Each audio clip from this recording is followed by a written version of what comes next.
Hey guys, and welcome back. Today we're going to be discussing what might be some of the better value bets today in college basketball for November 27, 2016.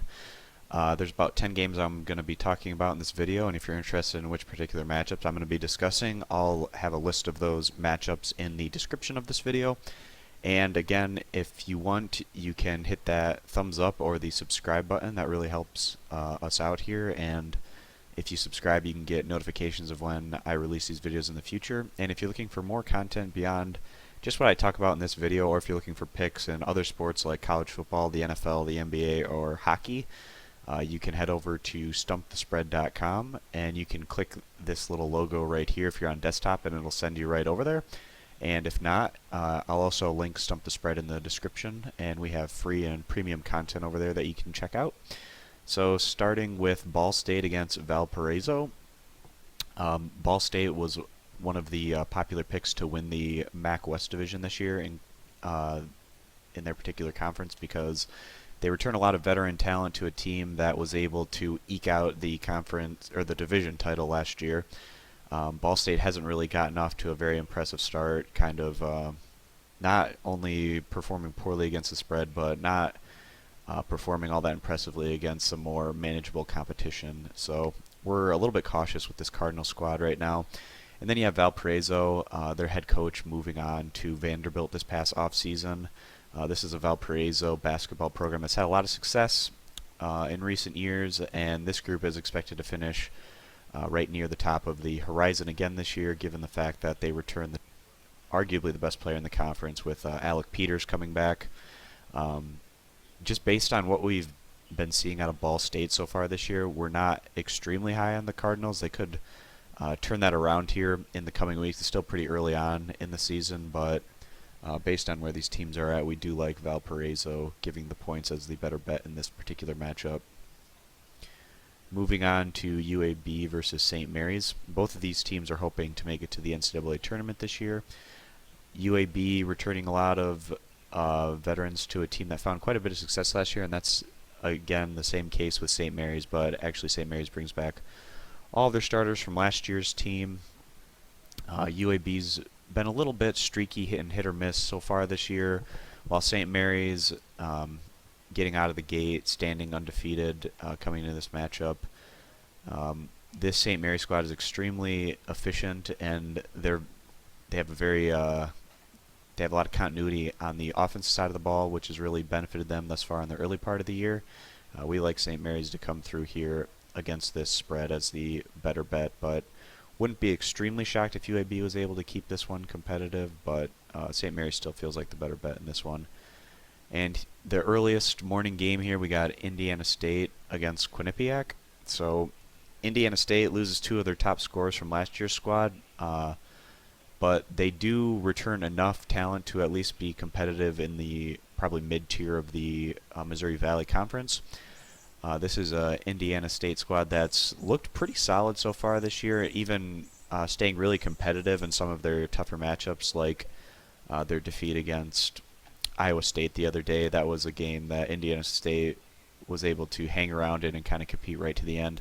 This is a Quinnipiac basketball team that hasn't done all that much in recent years other than rebound really well, but even this year the Bobcats haven't been all that impressive on the boards, and that's kind of been their calling card in recent years. But just based on what we've been seeing out of these squads thus far, if Indiana State comes in here competitive with that drive to pick up the win in this early start time, we do like them giving the points as the better bet in this one. Iowa State against Gonzaga.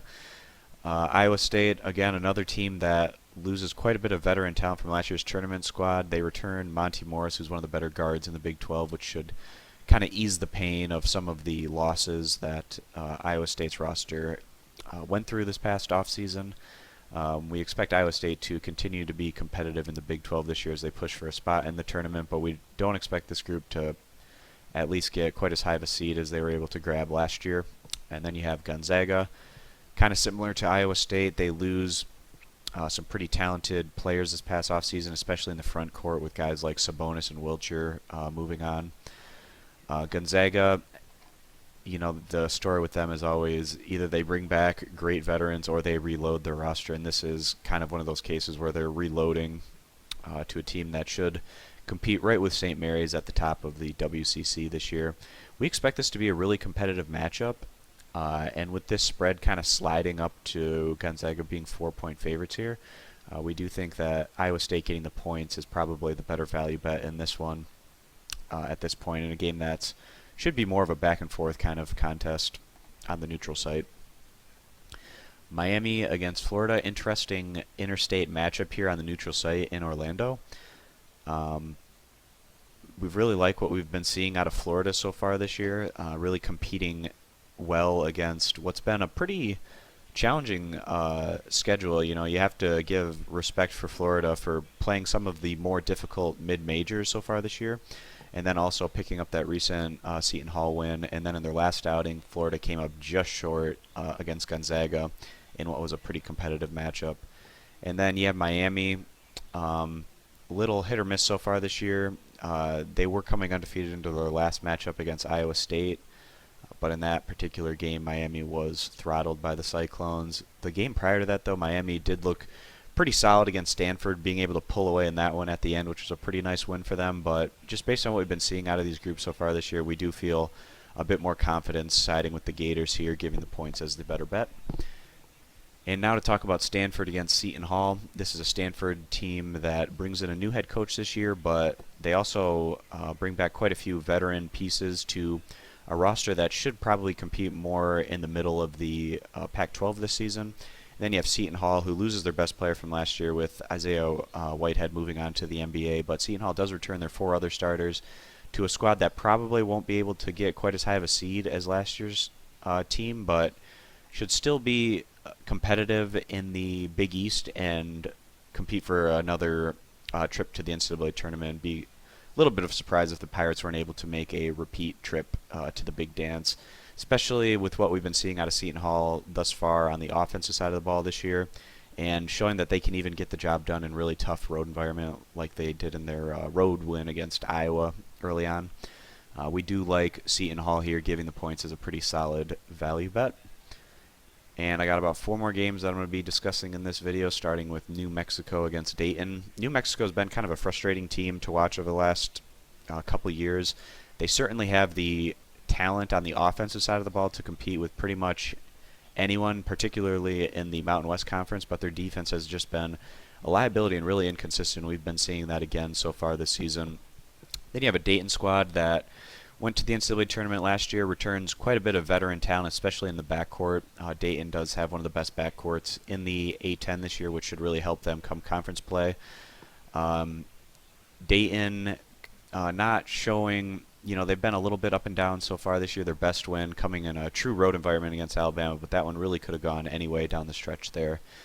Dayton really needs to start racking up some resume-building non-conference wins so that once A-10 play rolls around, they'll have a little bit of margin for error to make the NCAA tournament, but that has to start here for Dayton in this one against New Mexico. But Lobos aren't going to give up anything for free, but given the inconsistencies we've seen from New Mexico, especially on the defensive side of the ball, we feel like the Flyers are going to be able to kind of outpace the Lobos in this one as they go on to win and cover this moderate 4.5-point spread. Virginia Tech against Nebraska. This is a Virginia Tech team that really surprised a lot of people last year, competing quite respectably in the ACC, and also, having one of the better home crowd advantages in the ACC last year. And this group brings back some talent, and they have one of the hardest working coaches in Buzz Williams, who really gets the most out of his guys.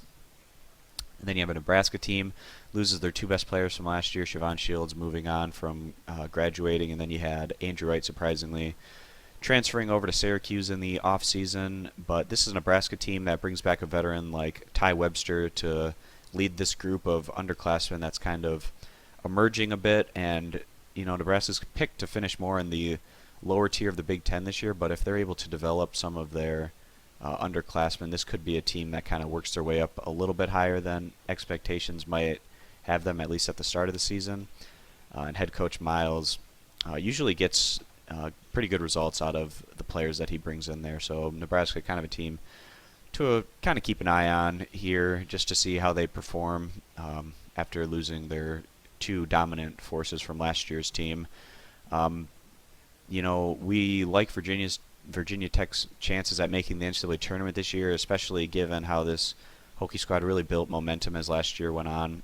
We do like Virginia Tech to come through here, giving the points on the neutral site as the better value play.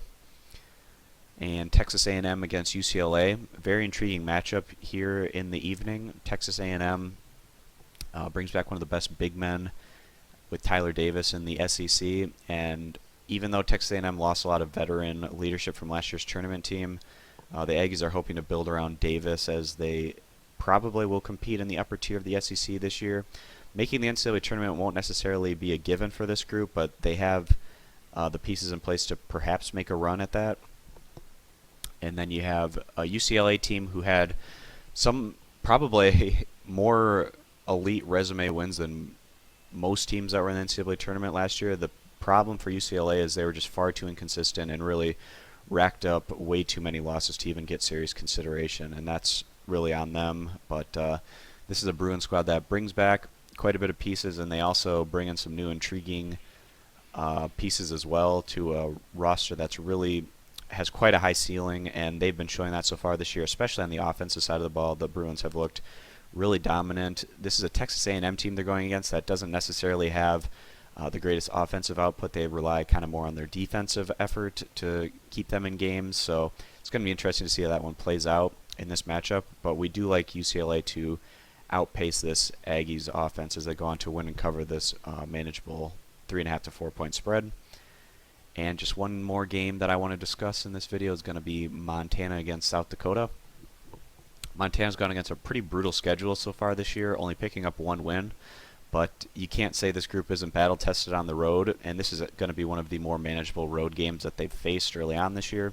South Dakota's gotten off to a decent start this year, picking up some recent defeats, however, as their schedule's gotten a little bit more difficult. South Dakota doesn't have the best home court advantage, and especially during the holiday weekend, not going to be the most intimidating road atmosphere here for the Coyotes. This is a Montana squad that should compete in the upper tier of the Big Sky this year, returning quite a bit of pieces, although they do lose their leading scorer from last year's squad. But Montana's hoping that that's kind of negated a bit by the fact that they bring in a transfer over from Oregon who's gotten off to a nice start this year, leading the team in scoring. We do like this Montana squad to get another win on the board here as they compete hard in what should be a manageable road environment as they go on to cover this very small spread. So a lot of games still left for spreads to be released, but those probably won't come out until somewhere between 9 to 10 o'clock Eastern time in the morning. So I'm not going to be covering those particular matchups in this video. But again, if you're looking for more college basketball pick content in the future, you can go ahead and subscribe to the channel. I really recommend that. And also, if you want, you can click that thumbs up, and that really helps me out, and it's appreciated. And if you're looking for article write-ups for these matchups and other sports, you can head over to stumpthespread.com, and we have daily free picks over there, as well as premium content if that's something you're interested in. So thanks a lot, guys, and I'll see you in the next video. Bye.